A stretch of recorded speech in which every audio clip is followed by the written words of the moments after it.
boys and girls, this is another reminder, another review today. Hope you're doing well today, and hopefully this is another day that you're watching when I'm making a video, because I keep making videos on the same day, so you keep seeing me in the same clothes, with the same face, with no makeup, and in the same room. So, but I want you, hopefully you're looking at this at a different day, and I want to take this an opportunity to remind us of our instrument families. We did talk about those this year, so let's just do some reminders. Let's start off with the brass family. Okay, so in the brass family, those are our metal instruments, but not all metal instruments are brass, so you have to be careful. But what's very significant about a brass instrument is the mouthpiece and the way that you have to blow. You have to buzz your lips to do a brass instrument. So an instrument that you might find in the brass family would be the trumpet, a tuba, the French horn, and the trombone. Now there are variations of these different instruments. There's some that are bigger, some that are smaller. You have the flugelhorn, you have the sousaphones, you have some other things that are in the brass family, but these are just the basic four that we talk about in class. So just keep that in mind, that there actually are more brass instruments that are listed right here. The next family is the woodwind family. The woodwind families are played with a reed, a little piece of wood. In fact, I think I might have a reed. Let me see here.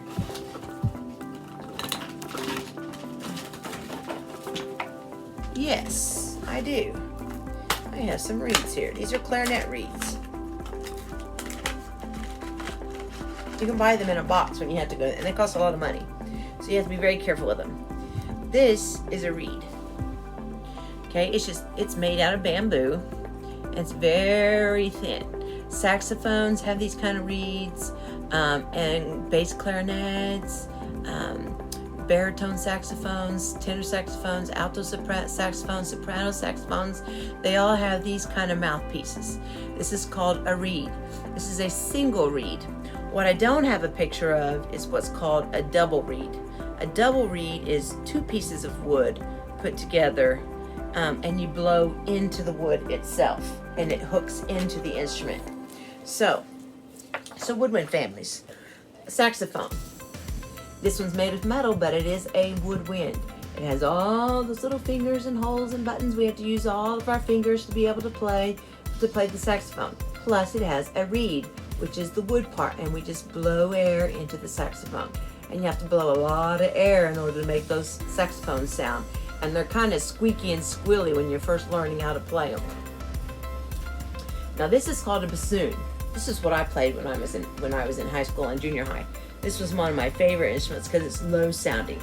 This is a bassoon. It also is a woodwind. It's made of wood, and it's this little spout that comes out there. Well, right at the end of that little spout, you put a double reed. This is a double reed instrument. So you would be putting those two pieces of wood and buzzing into that, instead of using a reed and putting the actual instrument itself in your mouth.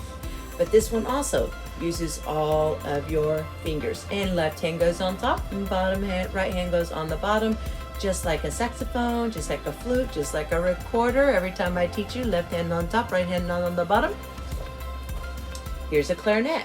I just showed you what a clarinet reed looks like, and it is also a woodwind, and it goes left hand on top, right hand on the bottom, and you have all those little keys and buttons you got to push. And here's the flute. Now the flute was originally made of wood, but it is made of metal now. It does not have a reed, but this right here, this little area here, it's kind of like if you had a Coke bottle or a pop bottle, and you were to blow over the top of the pop bottle, and it would make a noise. That's kind of like what you do with the flute. You roll your lip just a little bit, and you blow across that hole, and it makes a sound. It too has a lot of buttons and keys to push. Left hand on top, right hand on the bottom. Same way for all woodwind instruments. Here's the oboe. It looks a lot like the clarinet, so be careful when you're trying to identify an oboe and a clarinet. An oboe is smaller than a clarinet, but also look right here at the mouthpiece.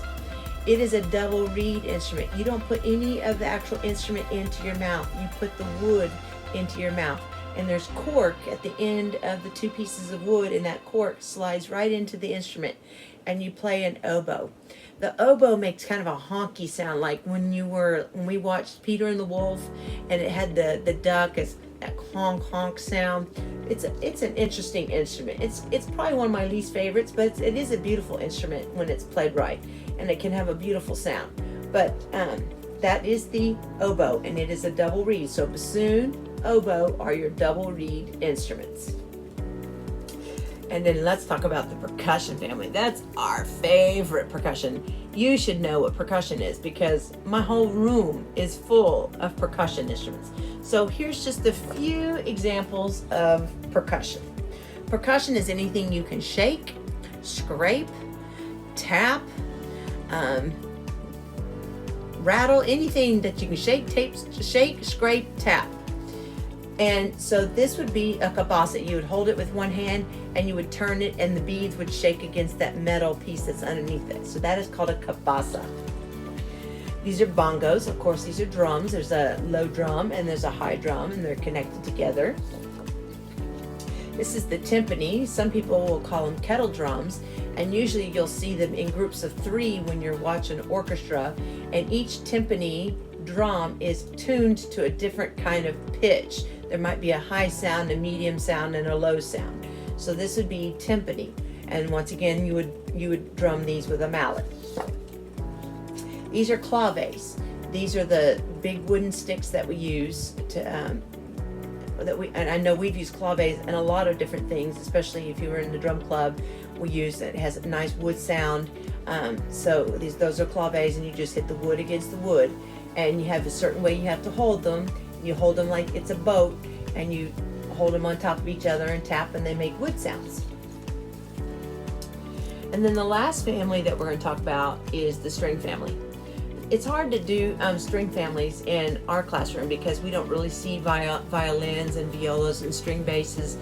What we have in our classroom is I've shown you a banjo, we have guitars, we have ukuleles, I've shown you a mandolin, I've shown you a harpsichord. So those are all things that are different stringed instruments, but I have not been able to show you these instruments here. This here is the double bass. This is the biggest of the stringed instruments. You have to stand to be able to play this one. It's very low sounding. It's one of my favorites. The next one is the cello. And if you look down here, here's a little peg down here, and that sits on the floor, and you have to sit to play the cello, and you just kind of put it between your legs, and you use the bow, and you strum over the strings. And this right here is the bow that goes over the strings. And with strings, you can either bow them, or you can do what's called a pizzicato, where you can pick the strings.